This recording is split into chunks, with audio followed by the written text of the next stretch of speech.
Can we do a cold opening? What does that mean? We just do like a, hey Pippa, hey Andrew, it's a Showstopper podcast. And then the music comes in. Bam, bam, bam. Okay, yeah. Hey Pippa. Hey Andrew. It's the Showstopper podcast.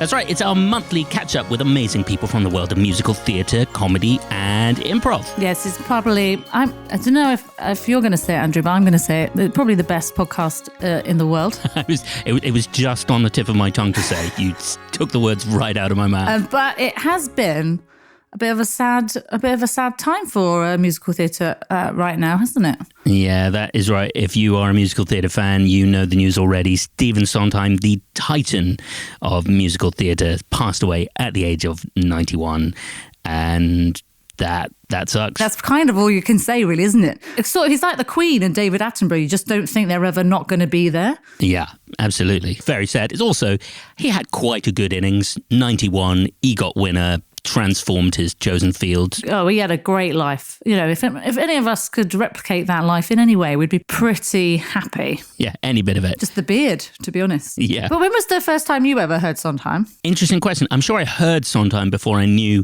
of what Sondheim was as a concept. But I guess it wasn't really till I started doing Sondheim shows at university that I really kind of got to grips with like Stephen Sondheim musicals rather than just hearing his music. We did a funny thing happen on the way to the Forum in my first year at university. And that was amazing. And an interesting Sondheim to start with because it's much more sort of knockabout and silly and stupid and fun than a lot of the others. Yeah, it wouldn't be like the first one that would roll off my tongue if someone said name 3 Sondheim musicals. What would roll off your tongue first if I said name 3 Sondheim musicals? Into the Woods, Company, and the Assassins guys. The Assassins guy. Because I also sort of came across Sondheim at university, because up until then my only musical theatre had been, you know, the classics of Andrew Lloyd Webber and Les Mis, you know, the West End kind of big bonanzas. Yeah. And then we had to watch Into the Woods on a VHS, everyone. Some of you won't know what that is. Wow. It's like a big mind tape. And when it got to the end of the first half, I was like, that's a very short musical. And I could not believe the second half. Yeah, it's amazing. We should maybe explain for anyone who's not familiar with Into the Woods that the show is a sort of weaving together of lots of different fairy tale stories which all come together at the end of Act 1 in a song called Happily Ever After, and the story finishes.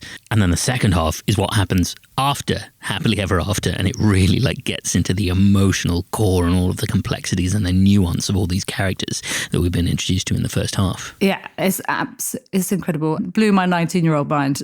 Just that beginning when he goes, once upon a time, boom, I wish. I went, I don't know what this is. And I was completely hooked from then. And it's still, to be honest, probably my favourite just because I can still feel the absolute amazement of watching it for the first time every time I see it. Yeah, it's a great show. And if you're not like massively familiar with Sondheim as well, it is a great one to start with because it's so immediately accessible, but it's also just really fun, and it's also very emotional, and it's also very clever. And interesting as well, that came, you know, relatively late on in his career, that he finally got something that was a big kind of commercial success, sort of married with, you know, the critical and artistic success he'd had for decades at that point.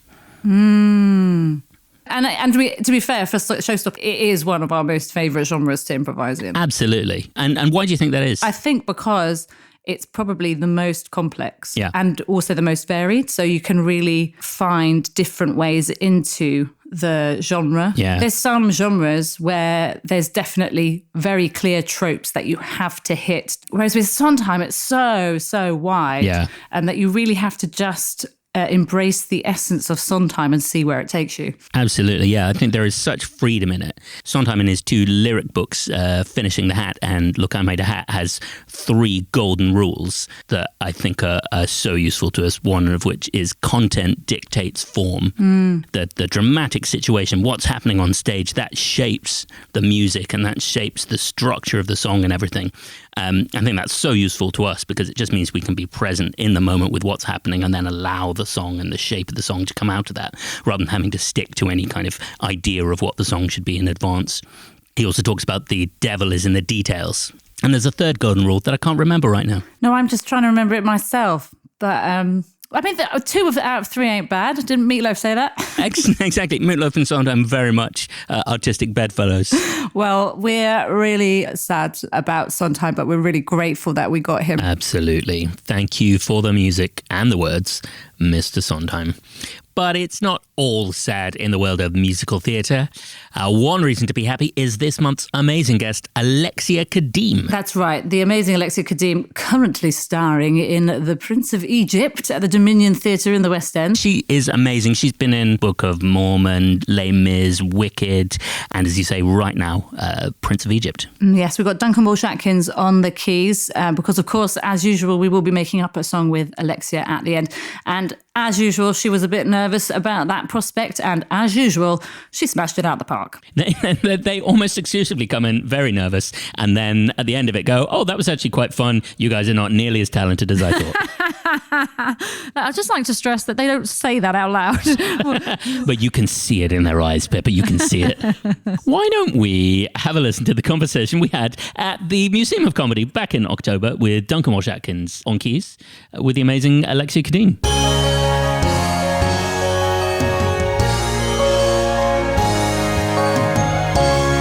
Oh my goodness. Hello, Alexia Khadime. Welcome. Hi. Thank you so much for joining us here in the Museum of Comedy on the Showstopper podcast. Yes, I'm so excited to be here because Showstoppers, hello. So you've seen the show? Yes, it's amazing. Like it's like nothing you've ever seen before. To be able to watch something that is different every night is insane to me. Like you guys are asking the audience as well for their opinions of what to do, and then you do it, and that's amazing. And how you feed off of each other and bounce off of each other on insane. Like honestly, guys.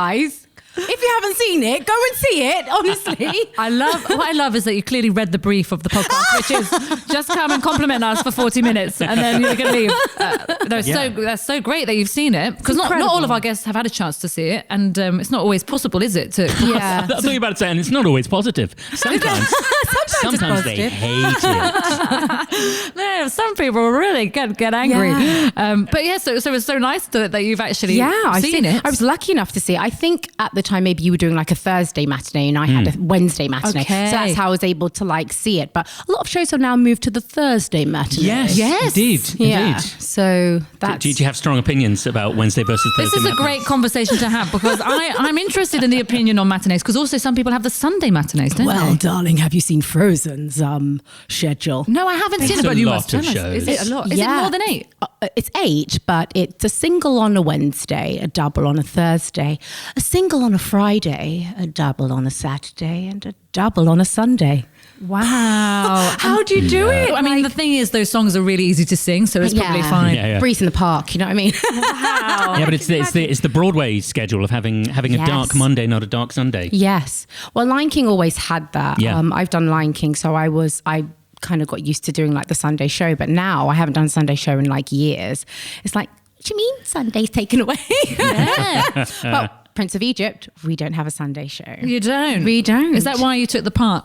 Well, it's one of the terms and conditions. No, I'm joking. Well, yeah, let's talk about that. So, it's at the Dominion, isn't it? At the Dominion. So it's a big old space. Massive, yeah. How does it feel being on that stage? It's incredible. And to be honest, the set itself is just epic, honestly. What the set does, I don't want to give it all away. What the set does and kind of like the stuff and the lighting and stuff like that's happening. I can't imagine it in another theatre, ironically. But even just when you walk in and you see the stage, you're like, oh, what does that do? Do you know what I mean? Right. So can you walk us through the process of getting the audition to getting the part? Like, what was that experience for you? So this is very interesting. So I did the table read with 4 other cast members. Let me get that right. 1, 2, 3, 4. Yes, 4 other cast members back in, get the years right, 2019. I know we skipped a year, so it's a bit confusing for me. Yeah. And we did the table read. So we were in the kind of beginning stages of it.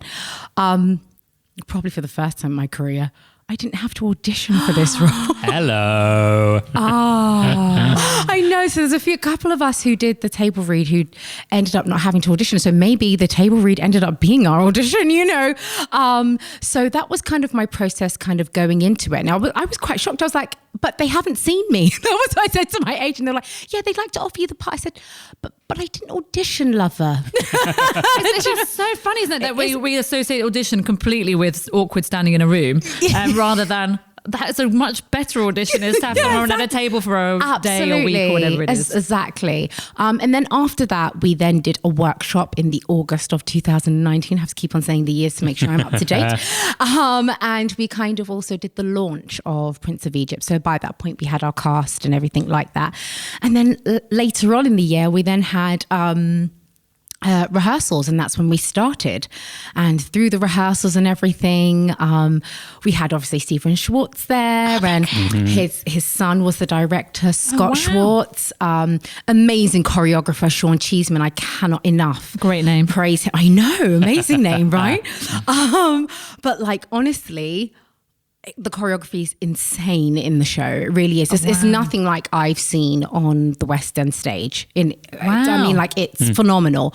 I look at those dancers every day and I'm like, how'd you do that? They are absolutely phenomenal. And through that rehearsal process, we also recorded an album, which during lockdown, we were then nominated for a Grammy. Yes, I read this. This is incredible. So now you can put Grammy nominee until we find out. Well, we found out. We didn't win, but it's all right. I think it was Jagged Little Pill or someone like that. Yeah. Yeah, sorry, I make cat noises a lot. I apologise. I think it's great. I think it's brilliant. Have you been in Cats? No, I haven't. Is this your audition for that? Yeah, could be. Just We're send round a it to table. them. The best auditions around tables.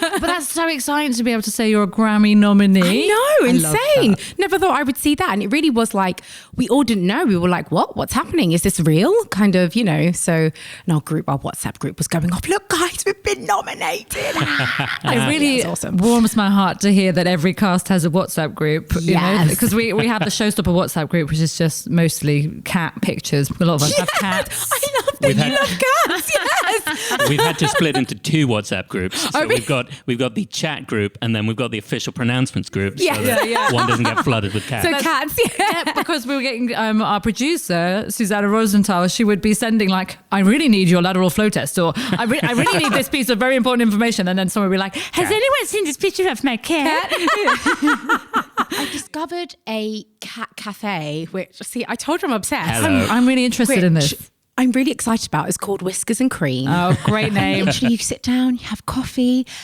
sandwich, cake, whatever, and there's just cats. It's like...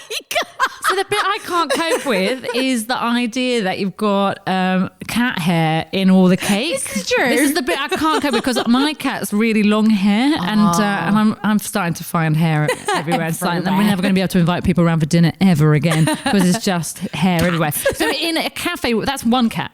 In a cafe, there's like millions of cats. Yeah, I mean, I imagine obviously there's certain times maybe when they're allowed to come over and stuff like that. Yeah, maybe, I don't know. But I mean, I've not been to one before, but I think you I'm just excited. sign up for it. Like that is, you're signing up to coming into a room full of cats. Yeah, cat hair. this is true. You just got to go with it. Swallow the hair. Literally swallow. And they'll probably have lint brushes on the way out, so you can get rid of it. Like probably you can rub yourself with a lint brush. That would be good, wouldn't it? Hope you're listening. Whiskers and Cream. You can buy a branded one on the way out. Well, this is so great, Alexia. This is exactly what we invited you here to talk about. Tell you what, my daughter's recently got into sloth videos. Oh, really? She'll ask for them. She's 3. She'll ask for, can I have a sloth video? I feel like she's been 3 for ages. Is that About a pandemic a year, thing? Pippa, about a year. Yeah, she's been 3. Almost a year. She's nearly 4. Time's been slow over the last. But really, I'm like, she's still 3. I mean, to be fair, for only like 4 more days. Oh, really? Oh, great. Birthdays. Again, classic podcast content. Happy birthday to Astrid. Great. Oh, this is the thing I really wanted to talk to you about. And, obviously musical theatre was The Queen's Nose. Oh my gosh, you found that.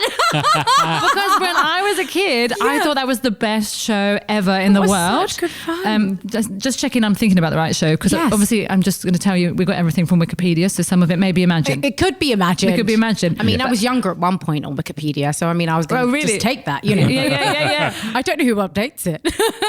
It's that it was a 50p. We rubbed the side with the nose, and then you got a wish. That's so you got the one bad for each. boy. That's great. Yeah, it was such good fun. And I got to rub the 50p and I disappeared and reappeared and everything. Oh my gosh. Somebody actually sent me a link the other day of me in a couple of TV shows when I was a kid, and I was like, meow!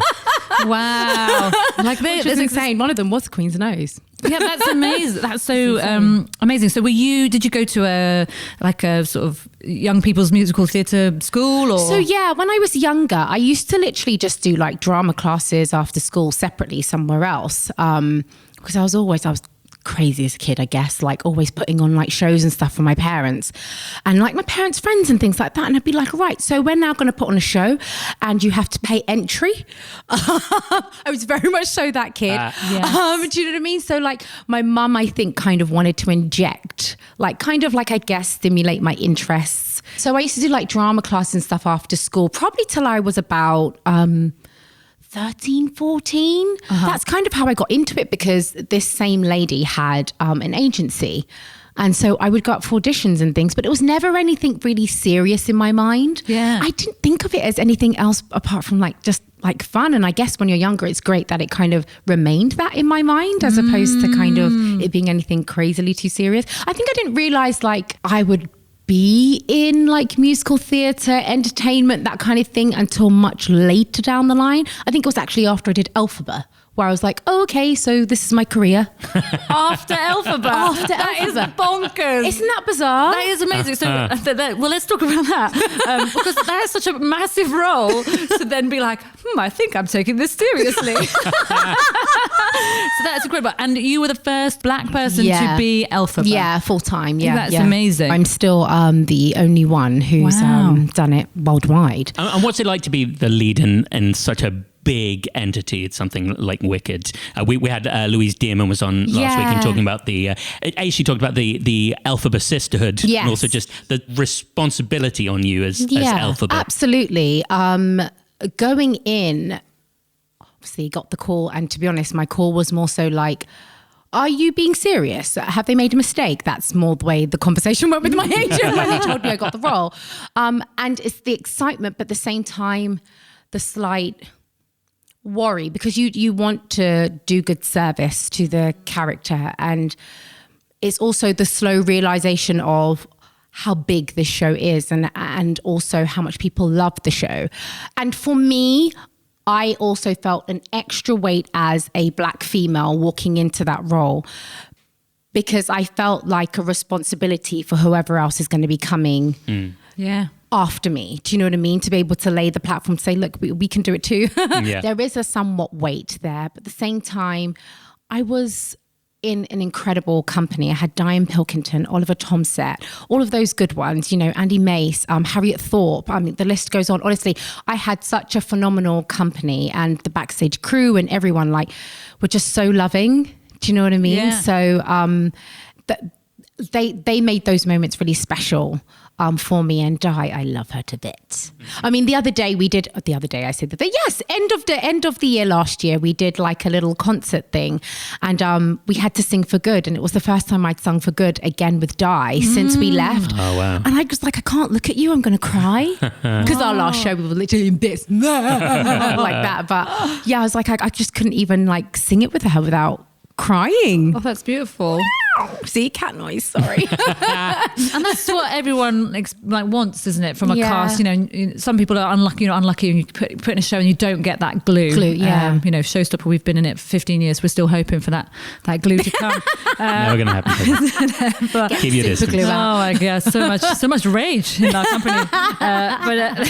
But that's so lovely to hear that, you know, you had this phenomenal experience with that weight, and you were put in this cast that, you were absolutely all holding each other. Yeah, absolutely. absolutely. And you mentioned Stephen Schwartz being around when you were rehearsing for Prince of Egypt. Yeah. Did you get to work with him much? And what's it like? We worked with him loads. He was there the entire time, and even just the other day he came to see us. It was on during Wicked's 15th week, and he had a couple of other bits that he was doing here. So he swung by and said hi and everything. So yeah, I mean, he's so lovely and so giving. He always seems like he'd be he's just the nicest guy. He is. He's really, really giving and really open to hearing like your interpretation to his music. And I'm always a bit like, well, you know, like you've created this thing, it's your baby. Like, how do you let it go? Because let it go. Sorry.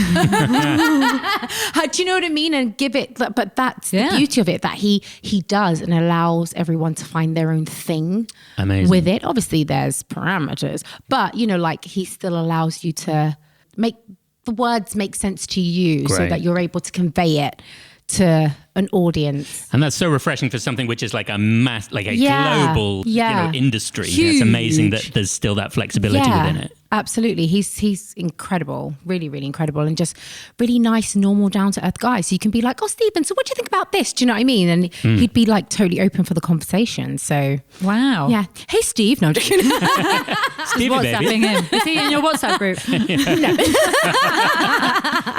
No. So you played Elphaba. Yes. You played Eponine. Yes. And you played a character, I can't remember the name in the Book of Mormon. Nabalungi, that's right.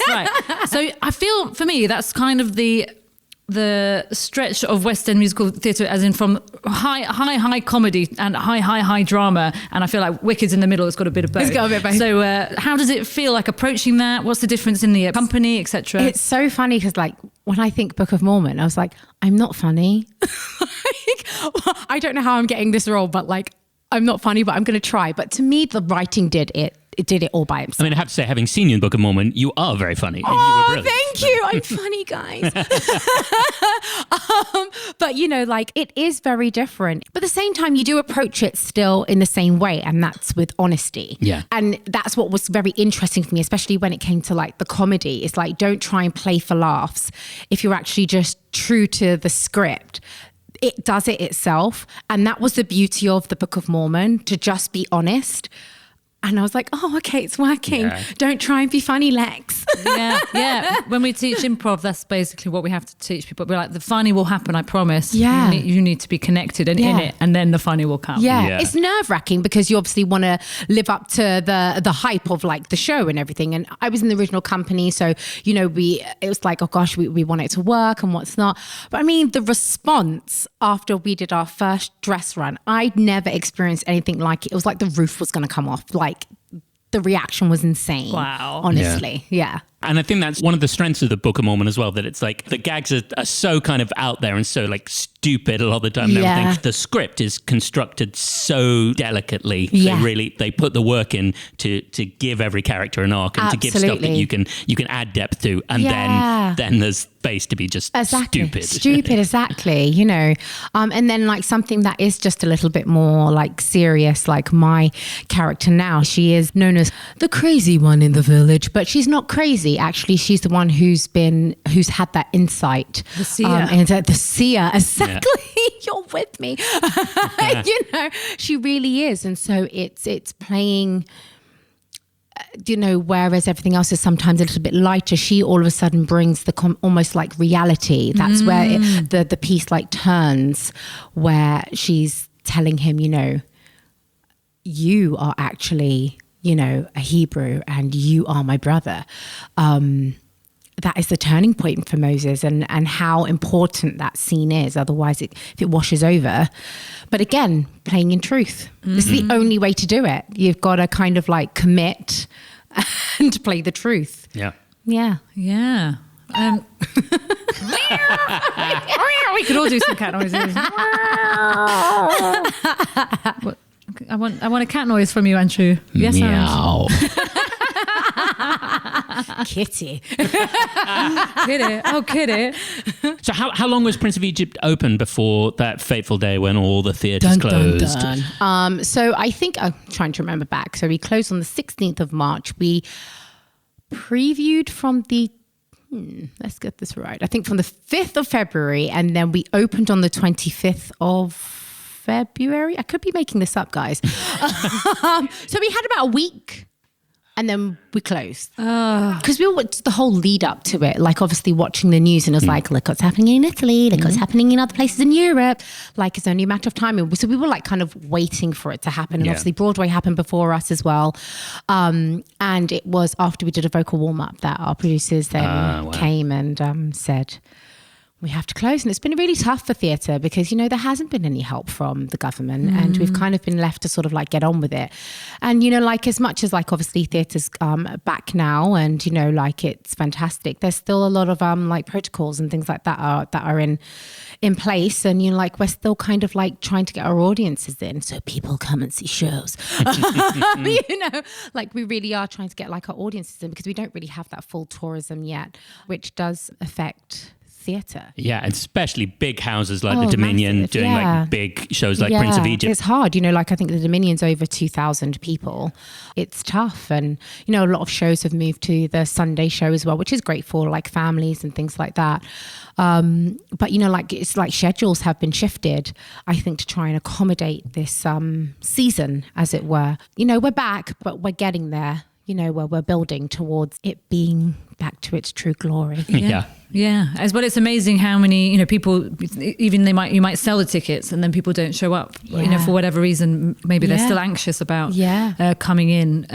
And the fact that the rules at all the theatres are different as well, so you can't guarantee am I coming to a show where I'm going to be sat on my own, or am I going to be sprayed by Dettol when I come in, or is it going to be like do whatever you like? Yeah, exactly. It's very different in different theatres. I saw Bedknobs and Broomsticks the other day with Diane Pilkington. Do you like her? I really like her. And like it's an ATG theatre where I went to see her, so obviously you had to have the COVID pass and things like that. But like in our theatre, you don't have to have a COVID pass. However, they do ask you to wear masks, and they try to like make sure that everyone feels comfortable in the theatre. Our theatre's been really, really good with that. Our show tests absolutely every single day, including our day off with lateral flow tests, and we also go in for in-house tests, once a week to make sure that we're, doing it all properly. During lockdown, when it came to like the Zoom stuff and the online stuff, amazing. Don't get me wrong. It was like the thing that we needed to kind of, I guess, get us through. But at the same time, there's nothing like live theatre. There just really isn't. Like you just can't do a Zoom and have even a music call. It's impossible. Do you know what I mean? Yeah. Like it was, like it was tough in sort of like that respect. And there were some lovely concerts and things that happened, and some great charity things that were going on. And like I was able to do a couple of those, and that was really lovely. But live theatre, it's nothing like it. And before we started recording, you mentioned that there's a different sort of energy in the audience these days. Yeah, there really is. I feel like everyone's come with a different sort of like energy. There's even more love.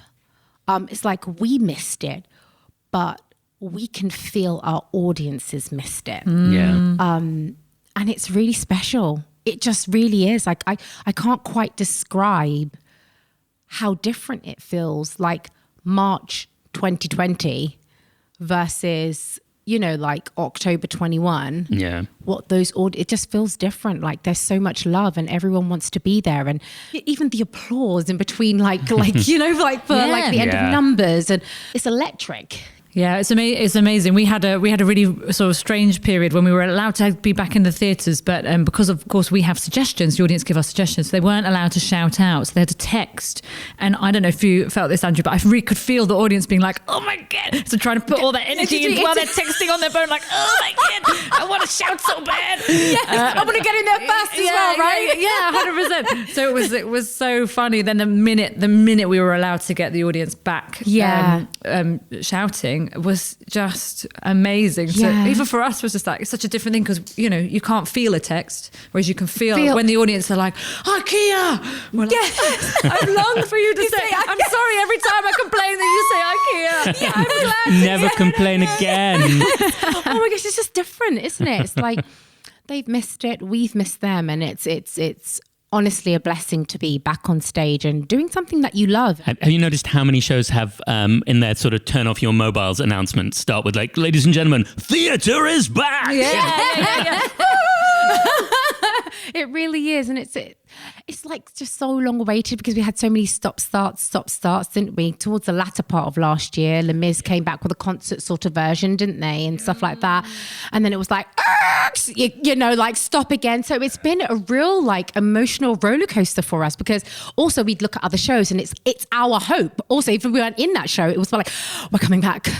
We're coming back. Do you know what I mean? And then it was like, no, you're not coming back. And at least we're kind of like starting up now. I mean, I don't even think all shows are up to like 8 shows a week yet. No. You know? No. And that's what I mean. We're still in that kind of like sensitive time that people come and see shows. Yes, like please like come. the theatres are really making it like safe. Let's just to throw that out there. They really are making it safe. And like the testing is real. It's not, we're not saying it for kicks. We really have to get our tests in by a certain time. Daily. We literally did a test to do this podcast. Yes. So I don't have any lining in my nose anymore. That was such a strange period. You just reminded me of where we opened a little bit. And I think I did 4 like solo shows. And the thing I found hard about it, and I don't know if you felt the same when you did these concerts as well, was I felt like I just got like a layer of rust off, and then it was like, no, sorry, we can't do any more shows. So it was that kind of feeling of like, we're coming back. It's like, I'm coming. It's like Superman taking his shirt off and then going, oh no, retreat, exactly. And it's like protecting yourself as well, because it's like, it's so emotional. Like so many of us, like just hadn't been able to work throughout that time. And so many of us were not eligible for, the grants and stuff that were going. So like, it was really, really hard. And it's like, you could say, oh yeah, go and find another job. But hello, everyone was trying to find a job in a supermarket. Number one. Number two, the industry was shut down, whether it was television, whether it was theatre, like we couldn't get jobs, like, and there just wasn't that support. So exactly, when we were told we were going back, it was like, do you know what I mean? Yeah. So, we didn't go back and then have to, apart from when we came back in the July and dealing with the whole, like if we had a positive test, because it just knocked out everyone, which was like, I get it, like the safety part of it and stuff like that. But it was like, that could be like one person, but the whole show closes. And that's literally what it did, so it was kind of a good thing when the double vaccination rule came in, and now they've got the testing regimes where you can test daily and things like that. So at least there's kind of those things in place for theatre to continue. But like that was a real turning point, I think. Yeah, absolutely. I made the mistake of having a week off the week before the new regulations came in. And so I booked 3 shows in my week off, and all 3 were cancelled in the tail end of that. One of them, I turned up to the theatre and like just noticed all the cast outside stage door. And I'm like, I think they've just had a COVID scare. Yeah. And it was fine for me. Like I cycled into, I live in London. I cycled in on my bike. But like if you've got, family coming down on a train, you've booked hotels and stuff. It gets. I mean, talking of cycling, I'm somebody who like avoids like London transport just to be extra safe and keep company safe. And a lot of us have done that in the company. And I've actually just bought myself an electric bike. It hasn't arrived yet, but I'm going to be cycling. I mean, it's going to be a really long journey, so they might be peeling me off of the floor at the front of the stage, but Would you like to make up a song? That means I'm really scared. Well, let's tell you, Lexi, what we tell everybody, which is number 1, we're only here to make you look amazing. And number 2, a lot of people find out about improvisation from sort of comedy. I'm going to pull the carpet out from your feet land. And we're more like, what kind of carpet would you like? So I have a really lavish one. Yes, you can. Absolutely. 100%. Sparkles and everything. So there's no pressure to be funny in any of this. There's no pressure to do any rhymes. It's what you said earlier. Just commit and be true. Yes. Commit and be true. This is what she's like. Commit and be true. Commit and be true. Commit and be true. This is when it all comes out. Yeah. Well, let's see what happens when we make Lexi do a song.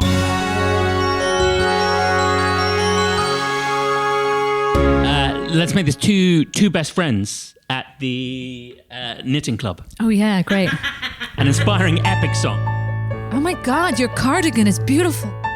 It only took me a day. Oh, wow. Just got so good at knitting. I feel like my hands are so clumsy, like I can't even knit a scarf.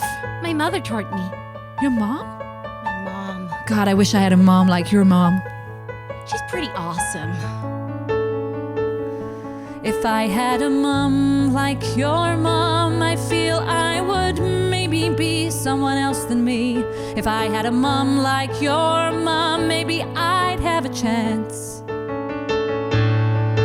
My mom taught me everything that I know, from baking to knitting to everything, I guess. I love her so much, I can knit anything in the world. And the way that you hold your knitting needles shows me that you have a way with knitting I've never seen. She taught me knit, one purl, one loop, one knit, one slip, one knit, one makes a beautiful pattern. It's just a ball of wool, but you can do anything if you try. It's just a ball of wool, but you can do anything, you and I. And maybe if I could just learn to knit like you, there would be nothing that I felt that I couldn't do. I'll teach you everything that my mother taught me. You'll be knitting hats, you'll be knitting scarves, you'll knit anything you want. It's just a ball of wool.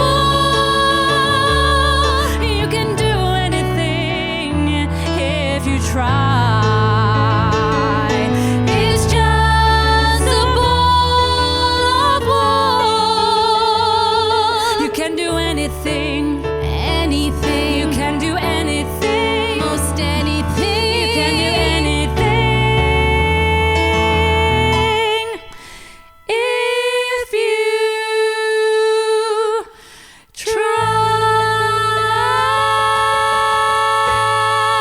try. Woo! Yeah! Beautiful. So good. I don't believe you were improvising that. So, I hope that wasn't as frightening as you No, thought. it wasn't. It was good fun, honest. Yeah, great. No, you were absolutely amazing. And like we always say, because it's in your bones. So actually, the improv is just a tiny cherry on top of the cake. Yeah. Such good fun. So, Alexia Khadime, when could people come and see you and where? Well, we're at the Dominion Theatre only until January the 8th. So come and see The Prince of Egypt.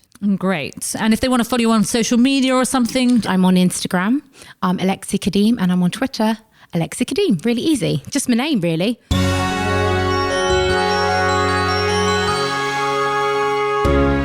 There we go. That was Alexia Khadime. that was amazing. She was so worried about improvising a song and then she was phenomenal. Yeah. Just always amazes me that someone can just make up a song like that, even though that's what I do. You are, what are you doing, Duncan? Are you, yeah, no, we haven't finished. That was Duncan Atkins, the musical director. Okay, I'm definitely going to keep that bit in the edit. Just Because it's quite funny. So Duncan's just you know, just so you can visualize, we were in the Museum of Comedy in their theatre space, which is sort of underground, it's an old crypt, and Duncan is sitting in the corner, and then he just started joining in the conversation because he thought we'd finished recording. he should know that you and I would never have this amiable a chat. No, and also after a guest, we wouldn't talk like we were on a podcast. Anyway. Gosh, wasn't she amazing? That's not how we talk to each other, is it? I don't know. To be fair, it is. No, is it? We always talk to each other in DJ voices. You know what I found? You know Jamie Theakston? Yes. A doyen of our childhood. We did a radio interview with him once. He was brilliant.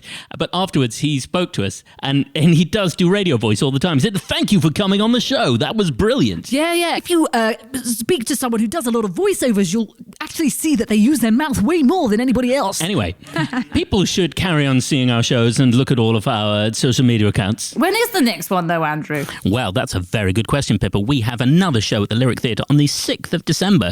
And And we're doing another live stream online on December the 18th, 7:30 UK time. Why don't follow us on Twitter at The Showstoppers, Instagram at Showstopper Musical, Facebook /The Showstoppers, or our website, showstopperthemusical.com. And if you've enjoyed this podcast, please give us 5 stars and a little review that says, gosh, this podcast is good, so that we can get to more people. And if you're all listening to this podcast and thinking, oh, I really wish that such and such a person would be a guest on the podcast, why not send us a message and let us know? Mate, why not tag them in it so they become aware of this amazing podcast they could be a part of? And then the social pressure will be such that it'll be easier for us to ask them on. That's right. Pressurize the guests. That's our motto. Well, on that note, Pippa, see you next month. Okay, I'm going to go home now. Bye.